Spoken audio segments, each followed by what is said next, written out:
হ্যাঁ ভাইস্তে, তুমি সেই ভাইস্তে না ওই যে ডারবির প্যাকেটে বেনসন কিনে নিয়ে আসলে?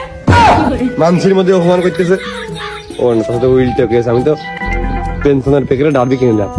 চাচা ওই আমার একটা হাট খোলার মধ্যে যেতে হবে বাপু। তা তোমার কেবল দেখলাম দোকান ফিরে হয়েছিল, আবার ভ্যান নিয়ে বেরোয়েছো, হাউস পে চালাতে আসছো না ধান মান ভাড়া যাচ্ছ নাকি? না ভাইস্তে, একটু হাট খোলার মধ্যে যাচ্ছি। হাট খোলার মধ্যে যাচ্ছ? তা গাড়ি ঘোড়া এই রোডে পাওয়া যায় না বলে কি একেবারে ভ্যান রিজার্ভ করে নিয়ে আসলে নাকি? নিজে চালিয়ে হয়ে যাচ্ছ? না ভাইস্তে, ভ্যান তো আমারই, আমিই চালাই।